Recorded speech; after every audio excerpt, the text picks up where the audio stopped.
Hello friends, welcome to Rahi's kitchen. இன்றைக்கி நம்ம ராஹிஸ் கிச்சனில் வந்து பிரியாணி எப்படி செய்கிறதுன்னு பார்க்கலாம். மஷ்ரூம் பிரியாணி எப்படி செய்கிறதுன்னு பார்க்கலாம் வாங்க. அதுக்கு வந்து நான் ஒரு பேக்கெட் மஷ்ரூம் எடுத்திருக்கேன், 1/2 கிலோ அரிசிக்கு. அப்புறம் இஞ்சி பூண்டு பேஸ்ட் செய்கிறதுக்காக கொஞ்சம் இஞ்சி பூண்டு பேஸ்ட் எக்ஸ்ட்ராவே அரைக்கிறதுக்காக உரித்து வச்சுருந்தேன்.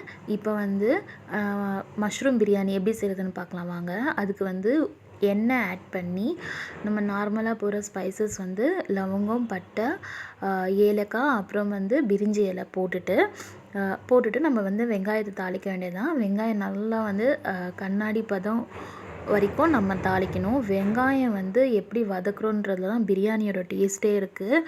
வெங்காயத்தை ஒன்று பாதியாக வதக்குனா பிரியாணி நல்லாவே வராது. எந்த பிரியாணியாக இருந்தாலும் சரி, நம்ம எந்த பிரியாணிக்குமே வெங்காயத்தை நல்லா வதக்குனா தான் அது ஒரு டேஸ்ட் கொடுக்கும். இப்போ வந்து நான் பட்டை, லவங்கம், ஏலக்காய்லாம் போட்ட பிறகு நான் வந்து வெங்காயத்தை நல்லா வதக்கி எடுத்துட்டேன். அங்கே பாருங்கள், தண்ணி எண்ணெய் வந்து வெங்காயத்தை வதக்கின பிறகு எண்ணெய் விடணும்.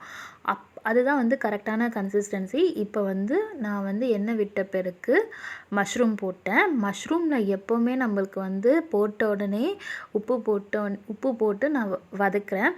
அந்த உப்பு போட்டு வதக்கினோடனே தண்ணி விடும் அந்த மஷ்ரூமில். அந்த தண்ணி வற்றின பிறகு தான் நம்ம வந்து அடுத்த இன்க்ரீடியன்ட் ஆட் பண்ணால் நல்லாயிருக்கும் மஷ்ரூம் பிரியாணி, இல்லைனா நல்லா இருக்காது. ஸோ அந்த தண்ணி வற்றின பிறகு நான் வந்து இஞ்சி பூண்டு பேஸ்ட் வந்து அரைச்சி வச்சுருந்தேன். இப்போ அந்த இஞ்சி பூண்டு பேஸ்ட் வந்து சேர்த்துக்கிறேன். நல்லா மஷ்ரூம் வந்து வதக்கணும்.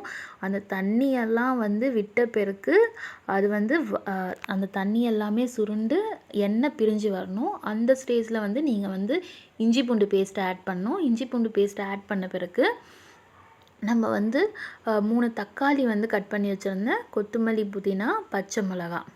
இந்த டிஷ்க்கு வந்து மஞ்சள்தூள் சேர்க்கக்கூடாது, வெறும் மிளகாத்தூள் மட்டும் நான் 1.5 டீஸ்பூன் சேர்த்துக்கிறேன். அதுக்கப்புறம் தயிர்.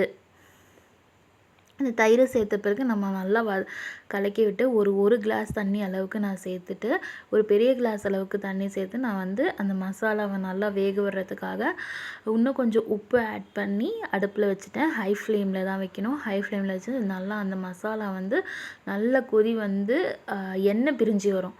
எண்ணெய் பிரிஞ்சு வந்ததுக்கப்புறம் நீங்கள் வந்து தண்ணி, அந்த அரிசிக்கு தேவையான தண்ணி 2 கிளாஸ் அரிசிக்கு வந்து 3லேருந்து 4 கிளாஸ் அளவுக்கு தண்ணி வச்சா போதும். ஆல்ரெடி நம்ம தண்ணி வந்து மசாலா வதக்கிறதுக்காக நம்ம வந்து தண்ணி வச்சுருந்தோம் இல்லையா, வேக வைக்கிறதுக்காக அந்த தண்ணி இருக்கும். நான் அதனால் ஒரு 3.5 கிளாஸ் மட்டும் தண்ணி சேர்த்துக்கிறேன். ஸோ 3.5 கிளாஸ் தண்ணி சேர்த்தா கரெக்டாக இருக்கும். ஆல்ரெடி 1/2 கிளாஸ் தண்ணி உள்ளே இருக்கும். ஸோ நான் வந்து தண்ணி சேர்த்த பிறகு நல்லா வந்து ஒரு கொதி வந்த பிறகு, அந்த அரிசி சேர்த்த பிறகு ஒரு கொதி வந்த பிறகு நான் வந்து மேலே ஒரு வெயிட்டான கல் வந்து வச்சு நான் வந்து ரொம்ப சிம்மில் வச்சு 20 மினிட்ஸ் கிட்ட டிஸ்டர்ப் பண்ணக்கூடாது. டிஸ்டர்ப் பண்ணாமல் இருந்தால் இந்த மாதிரி ஒரு சூப்பரான பிரியாணி நமக்கு ரெடி ஆகிடும். இதுக்கு நான் வந்து உருளைக்கிழங்கு ஃப்ரை பண்ணுறதுக்காக வேக வச்சுருந்தேன். அந்த கிளிப்பிங்ஸ் என்னால் எடுக்க முடியல. இந்த டிஷ்க்கு வந்து உருளைக்கிழங்கு ஃப்ரை மீன் வறுக்கிற மாதிரி வறுத்தா சூப்பராக இருக்கும். Okay friends, thank you.